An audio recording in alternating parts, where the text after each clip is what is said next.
한국 인터넷에는 다양한 공포 이야기가 전해지고 있습니다. 그 중에서 가장 인기 있는 주제 중 하나는 학교에서 일어나는 미스터리한 사건들입니다. 지금부터 소개할 이야기는 한적한 시골에 위치한 오래된 고등학교에서 발생한 기묘한 사건을 바탕으로 하고 있습니다. 경상도의 작은 마을 보염 속에 자리한 구교사는 이제는 사용할 일이 거의 없는 낡은 학교 건물이었다. 원래는 마을의 중앙학교로서 활기찬 모습을 자랑했지만 시간이 흐르며 학생 수가 줄고 시설이 노후화되면서 새로운 학교 건물이 지어졌다. 그 결과 이 구교사는 창고와 같은 용도로만 사용되고 있었다. 장마철이 되면 유독 습기가 가득 차고 으스스한 분위기를 풍기던 이곳에서 때는 7월에 어느 비 오는 날이었다. 방학이 가까워지면서 학생들은 자연스럽게 들뜨기 시작했고 몇몇 학생들은 호기심에 못 이겨 구교사에 몰래 들어가기로 결심했다. 학교에 전해지는 한 전설에 따르면 그곳에는 오래전 사고로 세상을 떠난 여학생의 혼령이 떠돌고 있다는 것이었다. 몇몇 학생들이나 선생님들은 그 건물 근처를 지나갈 때마다 한쪽 구석에서 흐느끼는 소리를 들었다고 증언했다. 더구나 밤에는 창문 너머로 환한 전등빛이 보이기도 했다고 했다. 사람들은 이를 두려워하며 그 건물에는 가능하다면 접근조차 하지 않았다. 그러나 용감한 몇몇 학생들 진수와 그의 친구 세영 그리고 은지는 그날의 호기심을 이기지 못했다. 그들은 방학식이 끝나는 즉시 비를 뚫고 구교사로 향했다. 건물에 들어서자 현관에는 먼지가 가득 쌓여 있었고 오래된 나무 냄새가 코를 찔렀다. 여기서 들린다던 소리가 진짜일까? 진수가 나지막히 속삭였다. 설마 정말 귀신이 있을 리 없어. 세영은 떨리는 목소리로 대답했다. 은지는 그들을 앞서서 손전등을 켜고 어두운 복도를 천천히 걸어나갔다. 낡은 건물 안은 밤낮을 가리지 않고 어두웠다. 복도를 따라가면서 세 사람은 하나의 교실에 들어섰다. 책상과 의자는 그대로 있었지만 한쪽 벽에는 이상한 낙서가 가득했다. 다시 시간을 돌려줘 라는 글자가 여러 차례 적혀 있었다. 그들은 더욱 깊은 호기심에 사로잡혀 교실을 벗어나 2층으로 향했다. 2층 복도의 끝에 다다르작 그들은 희미하게 들리는 흐느끼는 소리를 감지했다. 그 소리는 명백히 어린 여학생의 것이었다. 아이들은 겁이 나서 한 걸음 물러섰지만 진수는 용기를 내어 소리가 나는 곳으로 천천히 다가갔다. 소리가 점점 커지자 그들은 문이 살짝 열린 교실 하나를 발견했다. 문을 열자 신기하게도 아무것도 없었다. 그러나 분위기는 확실히 바뀌어 있었다. 기온은 기이하게 떨어졌고 세 아이는 갑자기 오싹해졌다. 그들이 뒤를 돌아보았을 때 복도 깊은 곳에서 하얀 실루엣이 서 있었다. 긴 머리카락으로 얼굴을 가리고 있는 소녀였다. 도와줘. 소녀의 목소리가 귓가에 울렸다. 세 아이는 비명을 지르며 건물 밖으로 도망쳤다. 그날 이후로 그들은 다시는 구교사에 가지 않았다. 그날의 경험은 한동안 그들의 꿈에 나타나 그들을 괴롭혔다. 추후 그 소문은 학교 전반에 퍼졌고 결국 그 교사는 완전히 봉쇄되었다.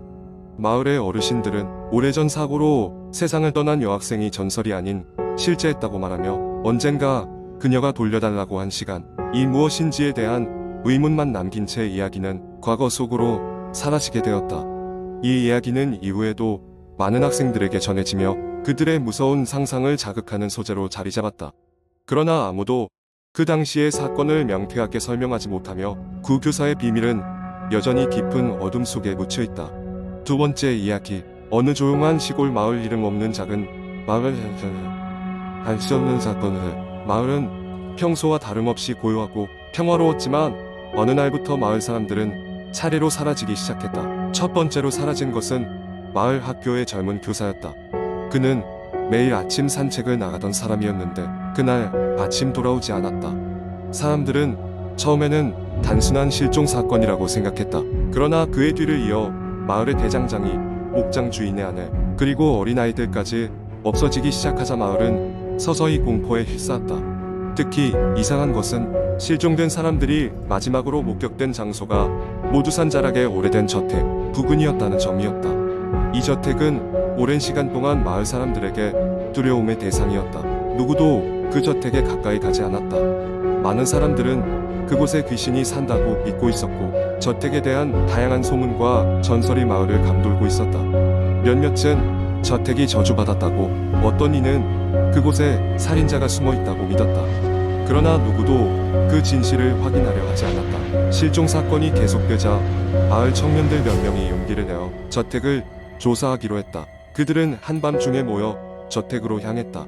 달빛이 휘영청 비추는 길을 따라 산을 오르니 낡고 으스스한 저택이 보이기 시작했다.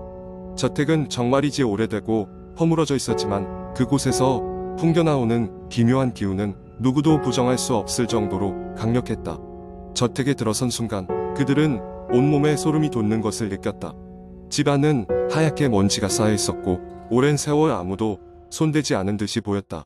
그들은 저택을 돌아다니다 한 방에 들어서게 되었다. 그 방의 벽에는 희미한 글씨로 무언가 적혀 있었고 바닥에는 기괴한 그림과 납득할 수 없는 상징들이 그려져 있었다. 그 순간 방의 문이 쾅 소리와 함께 닫혔다. 놀란 청년들은 문을 열려고 했지만 문은 꿈쩍도 하지 않았다. 갑작스레 방 안의 공기 자체가 흔들리기 시작하더니 그들은 정체를 알 수 없는 속삭임이 들려오며 머릿속에 저절로 공포스러운 상상이 스며들어 오기 시작했다. 누군가가 그들에게 다가오는 듯한 느낌이 들었고 그들의 눈앞에 어슴푸레한 형체들이 나타났다. 두려움에 가득 찬 청년들은 비명을 지르며 문을 마구 두렸다. 그때 이상하게도 문이 스르륵 열리더니 바람처럼 그들을 내쫓았다. 저택을 빠져나온 그들은 정신없이 마을로 도망쳤고 그들 중 일부는 충격으로 말조차 제대로 하지 못했다. 그 후로 마을에서는 더 이상 실종 사건이 발생하지 않았다.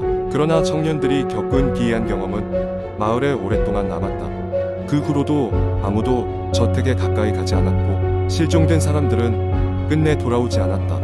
마을 어귀에 서 있는 낡고 오래된 저택은 여전히 그 자리에 남아있다.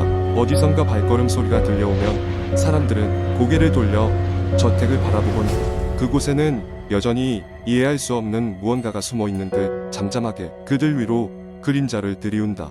이 이야기는 세월이 흘러도 마을 사람들 사이에서 전해 내려오고 있으며 저택은 여전히 그 자리를 지키고 있다. 언제나 그렇듯 그곳에는 무엇이 있을지 아무도 알 수 없다. 마을 사람들은 그저 조용히 기도할 뿐이다. 더 이상 누군가 저택의 비밀을 파헤치려 하지 않기를. 세 번째 이야기. 서울의 외곽 산 중턱에 있는 작은 마을에는 오래된 폐가 하나가 있었다. 그 집은 20년 전 이유 모를 화재로 모든 가족이 사망한 비극의 현장이었다. 아무도 그 집 근처에 가지 않았고 마을 사람들은 시간이 지나며 그 일을 잊어갔다. 그러나 몇몇 어린아이들은 밤마다 그 집 주변에서 흐느끼는 소리가 들린다고 수군거렸다. 어느 날 도시에서 온 대학생 4명이 이 이야기에 흥미를 가지고 공포체험을 해보기로 했다. 이들은 야간 탐험을 위해 플래시와 카메라 간단한 먹을거리와 함께 폐가로 향했다. 그날 밤 달빛이 흐릿하게 비추고 바람이 서늘하게 불었다. 폐가에 도착했을 때인 밤 모험가들은 벽에 그을음이 남아있는 집의 모습을 보고 소름이 돋았다. 창문은 모두 깨져 있었고 지붕의 일부는 이미 무너져 있었다. 친구들은 집으로 들어가기 전 흥미와 두려움이 뒤섞인 채 잠시 멈춰섰다. 첫 번째 방에 들어가자 그들은 오래된 가구와 벽에 걸린 가족 사진들을 발견했다. 사진 속 가족은 모두 웃고 있었지만 그들의 눈에는 어딘가 모르게 슬픔이 어린 듯했다. 방 안은 먼지로 가득했고 창문 틈 사이로 찬바람이 스며들었다. 그들은 사진을 카메라에 담으면서 천천히 집 안을 탐색하기 시작했다. 두 번째 방은 아이들의 방으로 보였다. 방은 좁았고 바닥에는 낡은 장난감들이 흩어져 있었다. 친구들은 벽에 그려진 알 수 없는 그림과 기괴한 문양들을 발견했다. 그중 한 명이 이게 뭐지? 라고 묻는 순간 갑자기 방 안의 온도가 급격히 떨어졌다. 모두 놀라 서로를 바라보았다. 그때 밖에서 발자국 소리가 들려왔다. 누군가 집 주위를 맴도는 듯한 소리였다. 친구들은 숨을 죽이고 귀를 기울였다. 발자국 소리는 점차 가까워지더니 마침내 문 앞에서 멈췄다. 그 순간 문이 삐걱거리며 천천히 열렸다. 하지만 그곳에는 아무도 없었다. 바람 때문이라고 생각하며 모두가 자신을 안심시키려 했지만 불안감은 좀처럼 가시지 않았다. 그들은 안방으로 발길을 옮겼다. 안방 역시 비어 있었지만 침대 위에 무엇인가 놓여 있었다. 가까이 다가가자 그들은 그것이 낡은 일기장이라는 것을 알아차렸다. 일기장을 펼치자 마지막 몇 장의 파란 잉크로 적힌 끔찍한 기록들이 보였다. 마지막 날에는 다시 우리를 만나지 마세요. 라는 문장이 여러 번 반복되어 적혀 있었다. 손가락이 점점 떨리기 시작했다. 그러던 순간 일기장 뒤에서 무언가가 바닥으로 떨어졌다. 그것은 오래된 달아빠지는 목걸이였다. 한 친구가 목걸이를 손에 쥐고 뒤를 돌아섰을 때 공포로 얼굴이 굳어졌다. 방 한 구석, 그림자 속에서 아이와 같은 형체가 그들을 응시하고 있었다. 눈은 검고 깊었으며 입가에는 미묘한 미소가 어린 듯했다. 그곳에서 비명소리가 울려 퍼졌다. 친구들은 허겁지겁 집을 빠져나왔고 숲을 가로질러 달렸다. 뒤돌아보지 않고 그들은 마을로 내려왔고 마을에 도착해서야 비로소 숨을 돌릴 수 있었다. 모두가 공포에 질려 말을 잇지 못했지만 하나같이 다시 그 집 근처에는 가지 않기로 마음을 굳혔다. 그 후로도 마을에서 그 집에 대한 소문은 계속되었다. 그리고 그 집에서 아무도 진실을 확인할 수 없는 채 시간이 흘러가고 또다시 밤이 찾아왔다. 그날 밤에도 어김없이 집 주변에는 흐느끼는 소리가 들려왔다고 한다.